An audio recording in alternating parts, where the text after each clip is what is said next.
우리 좌우에 계신 분들에게 말씀으로 은혜 받으십시오 하고 축복하십시다.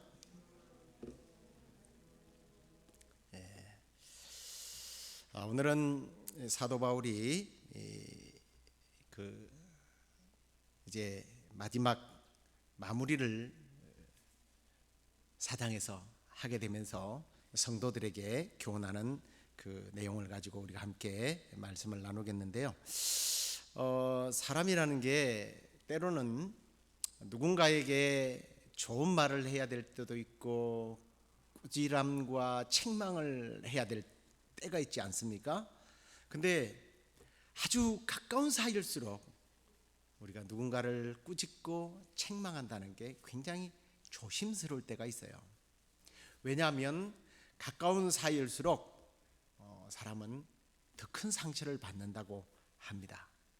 하지만 똑같이 꾸짖고 질책을 해도 상처가 안 되는 경우가 있어요. 상대방이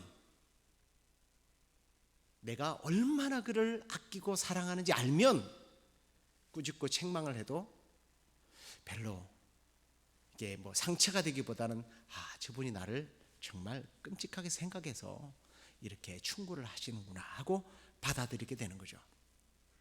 오늘 사도 바울이요, 사실은 이제 빌립보 교회 성도들에게 오늘 우리가 읽었던 1절부터 3절까지가 꾸지람을 하거나 책망같이 들리지 않잖아요.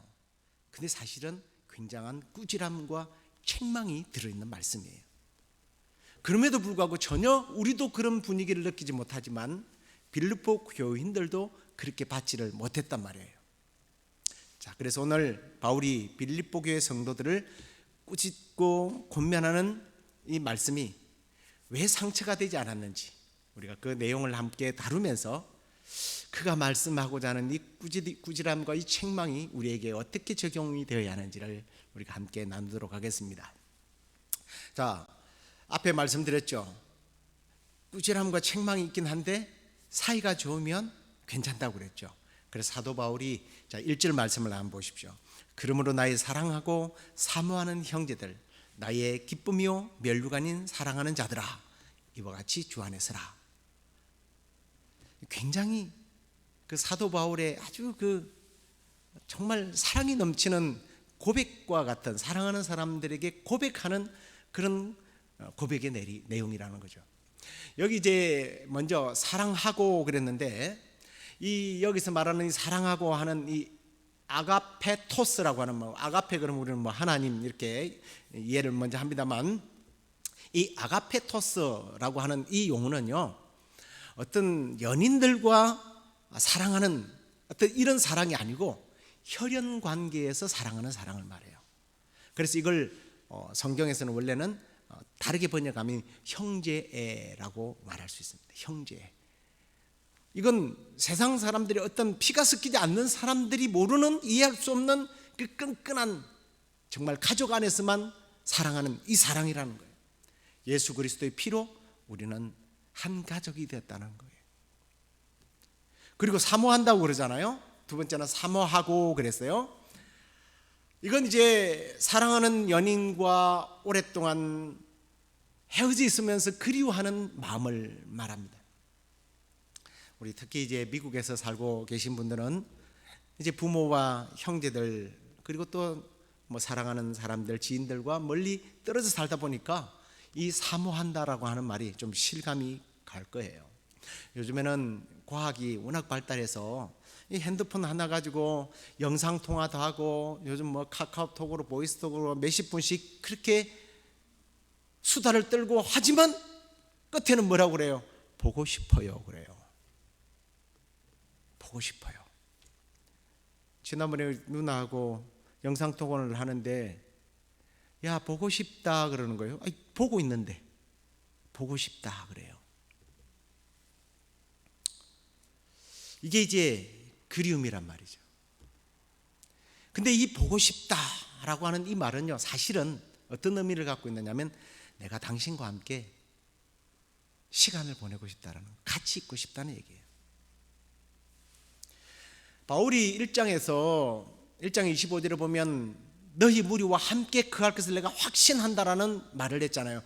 그가 하나님께서 나를 풀어주셔서 당연히 너희들을 만날 것이다, 이런 의미가 아니라고 말씀을 드렸습니다. 정말 너희들을 간절한 마음으로 만나고 싶다, 그런 표현이라고 그랬죠. 그렇게 사모한다는 거예요.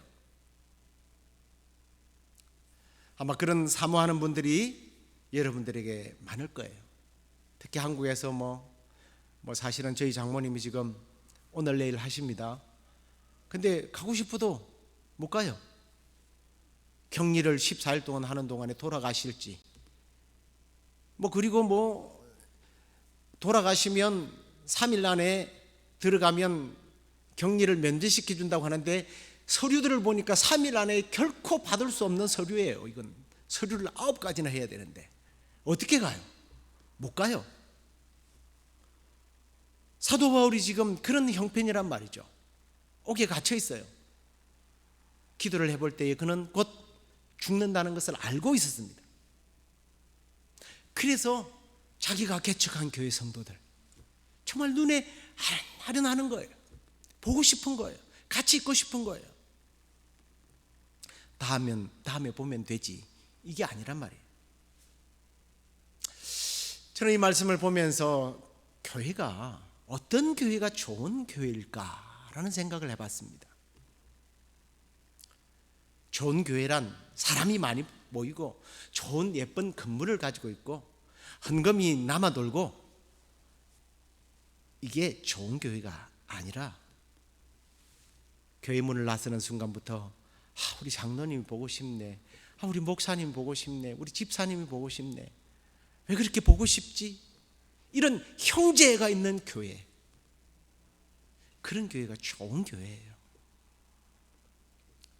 우리 시애틀 영락교회가 이런 서로가 사모하는, 흩어지면 보고 싶어하는 그런 영락교회가 되기를 간절히 소망합니다.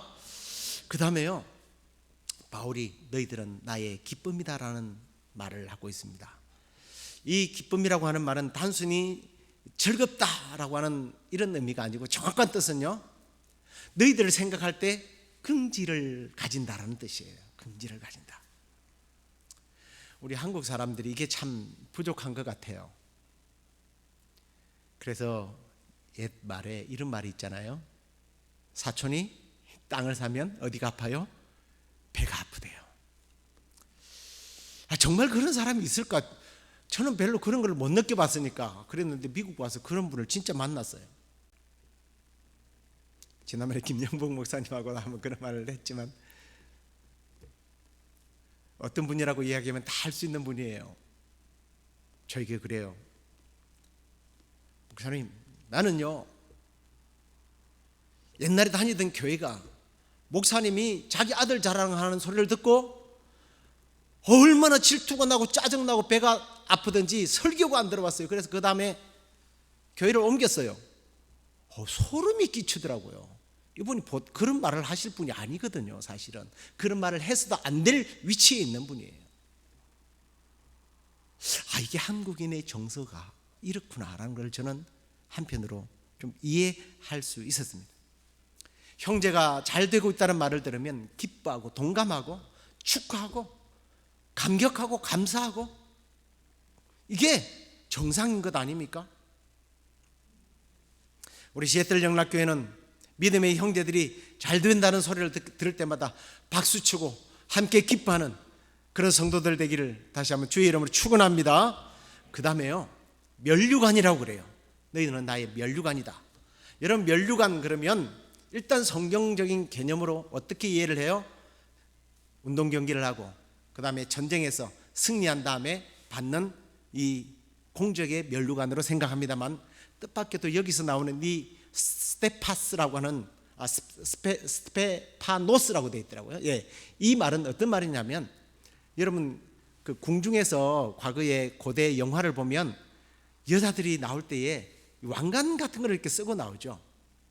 이게 여기서 말하는 면류관을 말해요.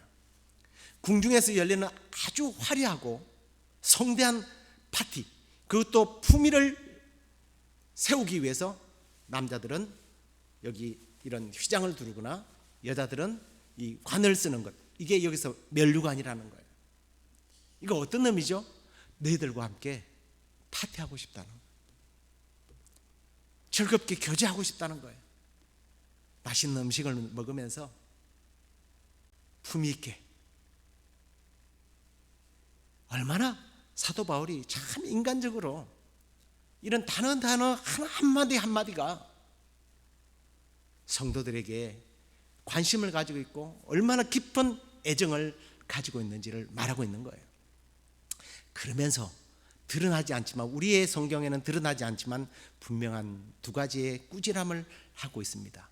그게 뭐냐면 1절 마지막에 주 안에 서라는 말과 그 다음에 2절에서 주 안에 같은 마음을 품으라는 말이 사실은 굉장한 뭐라고 합니까? 갑자기 생각이 안 나네요. 굉장히 뼈대 있는 말이에요. 먼저 이 주 안에 서라라고 하는 이 말은요, 이제 전쟁용으로 생각하면 그 공격을 하기 위해서 서는 게 있고 방어를 하기 위해서 서는 게 있어요.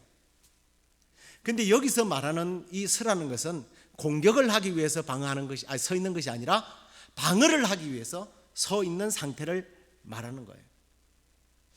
조금 더 세분해서 말하면 이미 전쟁은 끝났어요.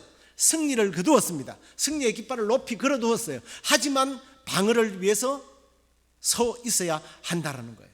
요한복음 16장 33절에 보면 이것을 너에게 이르는 것은 너희로 내 안에서 평안을 누리게 하려 함이라. 세상에서는 너희가 환난을 당하지만 담대하라, 내가 세상을 이겼다. 이미 주님이 이겼기 때문에 우리는 서 있어야 한다라는 거예요.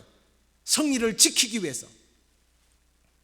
예수 그리스도께서 이미 이루어놓은 이 승리를 내 안에서, 내 삶 안에서, 그리고 우리 성도 교우들 안에서 서 있어야 된다는 거예요. 근데 서 있으라고 하는 명령은 서 있지 않다라는 거예요. 자기 자리를 지키고 있지 않더라는 겁니다.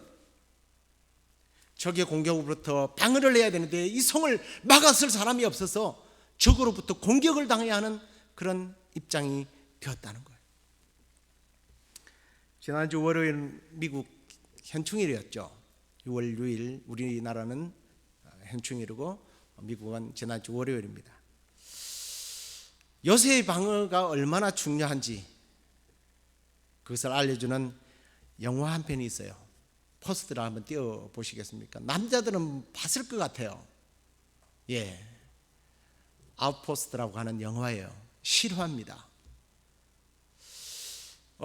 작년에 제가 봤거든요.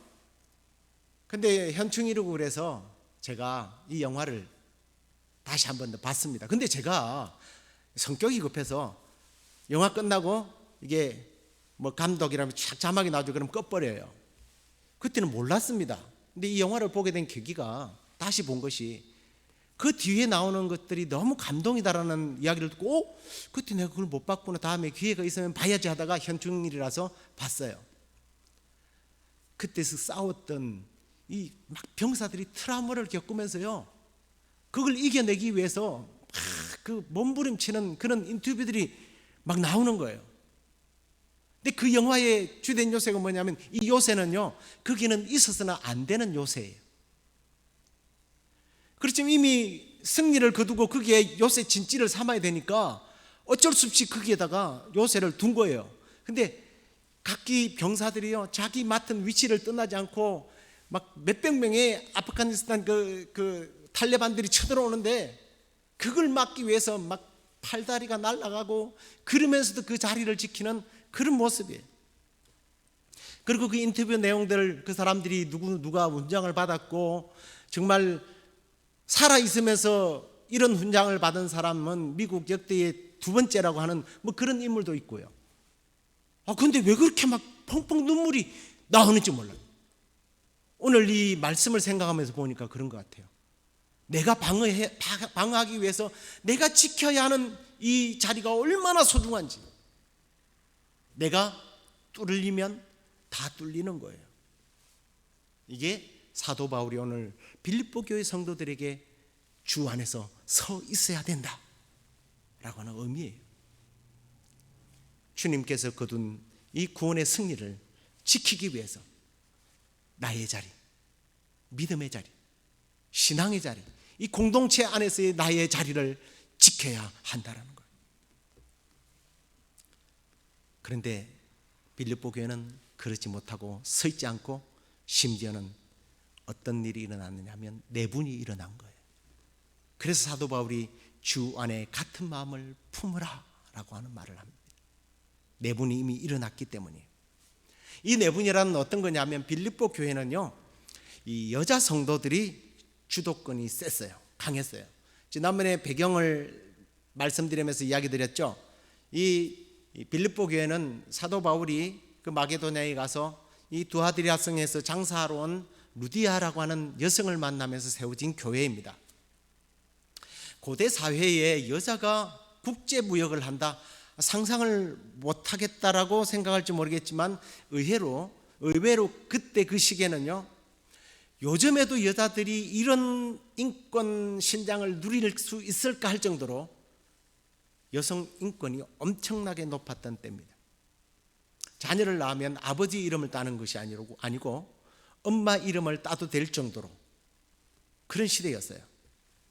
그래서 이 마게도니아를 중심으로 한 여권 신장 때문에 이 복음을 전하는 교회들이 문제들이 발생하는 거예요. 특히 그 가운데 한 교회가 고린도 교회이지 않습니까? 거기 보면 사도 바울이 여자들이 예언하는 일들이 있어서 그걸 금하는 이야기가 나옵니다. 예언을 금하는 이야기가 나오니까 우리는 당신 다음 주에 되면 무슨 일이 있을까, 이 예언을 생각하는데 그게 아니라 여자 성도들이 설교를 한 겁니다. 근데 여자들이 이 감성이 깊고요, 섬세하잖아요, 남자들보다. 그러니까 성도들이 막 은혜를 많이 받는 거예요. 그러니까 이게 문제가 뭐냐면 너도 나도 다 설교를 하겠다는 거예요. 그래서 서로 설교 잘한다, 서로 설교하겠다고 다툼이 일어난 겁니다. 그래서 사도 바울이 여자들은 좀 잠잠하라 라고 하는 이야기를 한 거예요. 여자들은 교회 안에서 아무 말도 하지 마, 이런 의미가 아니에요. 이 배경을 알면 여자들이 잠잠하라는 말이 어떤 의미라는 것을 우리는 알 수 있습니다. 서로 설교하겠다고 난리를 치니까 교회가 어떻게 되겠어요? 그래서 여자분들 너무 설교 좋아하지 마세요, 이런 의미예요. 아무튼 이 여성 지위가 높았던 그 시대에 이 빌립보 교회 성도들 중에서도 여자 성도들이 리더십을 갖고 있었어요.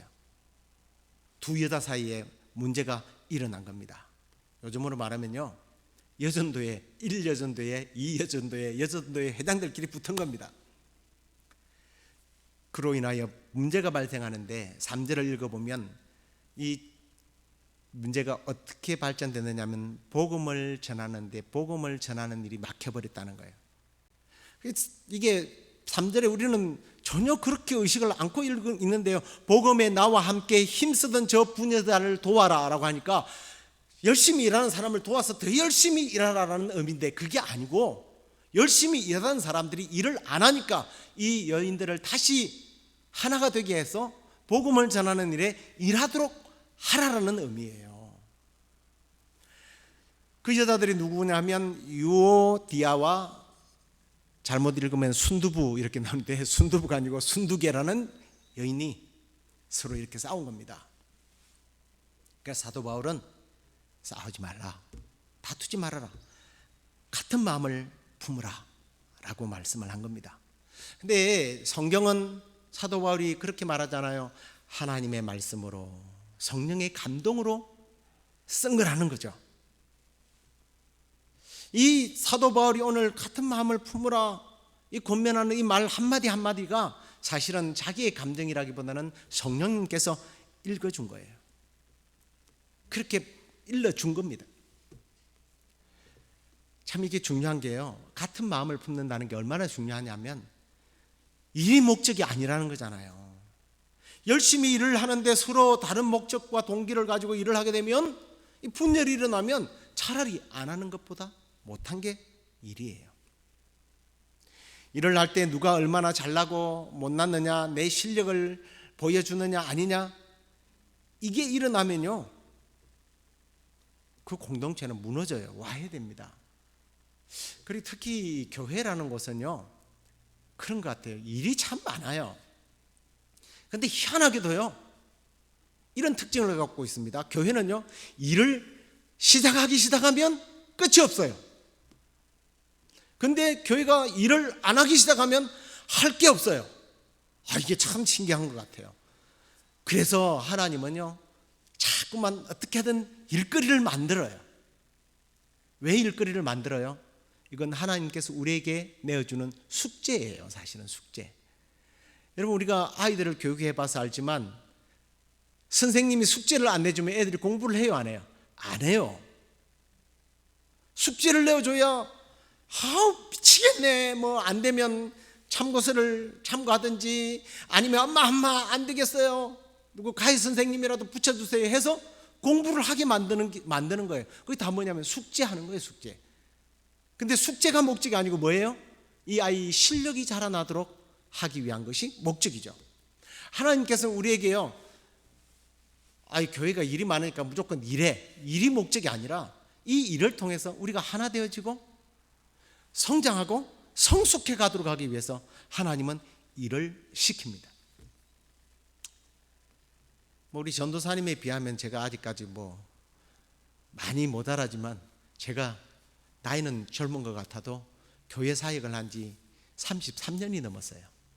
전도사 때부터서 지금까지 33년이 넘었는데 많은 종류의 사람들을 만났지만 두 종류의 사람들이 특히 일을 할 때 있어요. 일을 좋아하는 분이 있고요 사람을 좋아하는 사람이 있어요. 일 좋아하는 분들은요 성과 중심이에요. 막 열심히 일을 해요. 근데 이상하게 사람들이 그 사람 옆에는 잘 안 가려고 그래요. 그래서 자기도 상처를 받고 또 다른 사람들을 상처를 주로 주더라고요. 근데 반대로 사람을 좋아하는 사람은 일할 때 보면 좀 답답해요. 제가 성격이 급하잖아요. 나오세요 내가 할게요 이러고 싶어요. 그런데 이상하게 그런 사람은요 주위에 사람들이 많아요. 한때는 제가 그런 생각도 해봤습니다. 놀라면 지 혼자 놀지 사람까지 그룹을 지어가면서 저렇게 일도 안 하고 농땡이하고 노나? 이런 생각까지도 가졌어요. 근데 그 사람들은 알고 보니까 일 중심이 아니라 무슨 중심이에요? 사람 중심이더라고요. 부끄러운 고백이지만 30대 40대 초반까지만 해도요 성격도 급하죠. 힘도 좋죠. 저는 이 교회 전반적인 일이라는 걸 26살 때부터 교회 사역을 했으니까 안 해본 게 없어요. 차라리 내가 하는 게 더 빨라요. 그리고 뭘 자꾸 아는 체 하세요. 그냥 시키는 대로 하세요. 따라오세요. 이런 스타일이었는데 이제 나이를 먹고 조금 경륜이 붙으니까 그게 아니라는 것을 많이 깨닫고요. 저도 이제는 일보다는 그냥 사람을 좋아하기로 했어요. 근데 그게 좋더라고요. 근데 오늘 이 두 여자는 여기에서 넘어진 겁니다. 일 중심이 아니라 사람 중심이 아니라 일 중심 때문에 서로 다투고 싸우다 보니까 오히려 일도 복음을 전하는 일도 교회의 일도 스탑을 해버린 거예요. 그래서 사도 바울이 3절에서는 그 해결책으로 하나 되고 한 마음을 품고 일하는 것이 무엇인지를 그 자세에 대해서 이야기를 하는데 첫째 자세가 뭐냐면 멍에를 매라라는 거예요. 이 멍에라는 게 이 소의 그런 멍에 아닙니까? 일할 때 컨트롤하기 위해서 올려놓는 것인데요. 우리나라에서는 주로 한 마리가 이렇게 하지만 고대 중동 지역에서는 한 결이라고 해서 두 마리가 한 멍에를 메고 일을 합니다. 근데 한 마리가 힘이 좋으면 언밸런스가 나요. 얘는 힘이 없는데 얘만 힘을 주고 가버리면 우리 핸들을 이렇게 꺾어버리고 브레이크를 잡는데 한쪽 브레이크만 들으면 확 돌아버리는 것과 같죠. 그 밭을 갈다가 주인이 어떻게 해요? 자꾸 도니까 돌아버려요 주인이. 그래 안 되니까 이걸 한 마리 한 마리씩 테스트를 해서 멍에를 매서 힘이 부족한 애들은 부족한 대로, 강한 애들은 강한 대로 묶어주는 게 멍에예요. 멍에를 매게 하는 목적이 뭐예요? 그러면 결국은 한 방향으로 한 속도로 가기 위해서 밸런스를 맞춰주는 거예요. 교회라는 곳이 누가 대단한 사람이 실력 발휘를 하고 능력 발휘를 해서 치고 나가고 독주를 하는 곳이 아니라 한 목적과 한 비전을 가지고 서로 밸런스를 맞추어서 조금 늦게 가도 같이 가라는 의미예요. 같이 가자는 의미예요. 그 다음에 서로 도우라고 그랬습니다. 도우미가 되라는 거예요. 여기 보니까 복음에 나와 함께 힘쓰던 저 부녀자를 다시 도와주고, 또 글레멘드와 동력자들을 도와주라. 백지장도 맞들면 가볍다라는 우리나라의 속담이 있지 않습니까? 이 시너지 효과라고 그러는데, 이 시너지 효과가 실제로 과학적으로 증명이 된 것은 혼자서 50kg를 들 수 있는 사람이 두 명이 각각 들고 가면 100kg밖에 못 들고 가잖아요. 근데 이 시너지 효과는 이 두 사람이 150kg를 같이 들고 갈 수 있다는 거예요. 50kg를 똑같은 힘으로 드는데 더 들 수 있다. 이게 시너지 효과예요. 이게 서로 돕는 효과라는 거예요. 똑같은 능력이지만 서로가 힘을 합쳐서 돕게 되면 더 큰 힘을 발휘하게 된다는 겁니다. 그런데 바울이 이렇게 멍에를 메고 도와야 하는 가장 중요한 이유를 마지막 절에 그렇게 말해요. 그 이름들이 모두가 다 생명책에 있다. 이게 무슨 의미예요? 약해 보이고 부족해 보이고 맨날 저 사람은 도와야 되는 사람이지만 좀 부족해 보이고 답답해 보이지만 결국은 우리가 어디에서 만난다는 겁니까? 천국에서 함께 만난다는 거예요. 아니, 우리 가족은 예수 그리스도 안에서 피의 혈연 관계가 된 우리는 저 천국에서 영원히 살 거라는 겁니다. 지금 한번 보고 오늘 보고 에이 저 사람 마음에 안 들어 그런다고 해서 영원히 보지 못할 존재가 아니라 천국에서 영원히 함께할 존재. 그런데 불편한 관계가 되면 어떻게 되겠습니까? 어떻게 보고 사시겠어요? 영원히. 옆에 분을 한번 쳐다보세요. 천국에서 영원히 같이 보며 살아도 될 사람인지 왜 고개를 안 돌리십니까? 자신이 없습니까? 말씀을 맺겠습니다. 사랑하는 성도 여러분, 우리 모두가 함께 천국에서 살 사람들입니다. 아멘. 그렇기 때문에요, 서로 사랑하고 사모하고 서로 기뻐해주고 서로 이렇게 만나서 어울려서 밥도 먹고 교제하고요, 무엇보다도 주님께서 이루어낸 그 승리를 우리가 지켜나가기 위해서 우리의 자리를 지키면서 서서 복음을 위하여 함께 늦지만 천천히라도 조금씩 나가면서 주님의 일에 쓰임받다가 저 천국에서 우리 모두가 주님 오시는 그날, 아니면 먼저 가든 늦게 가든 함께 만나서 영원히 천국에서 즐겁게 서로를 대면하고 함께 살아가는 우리 모두가 되기를 주의 이름으로 축원합니다.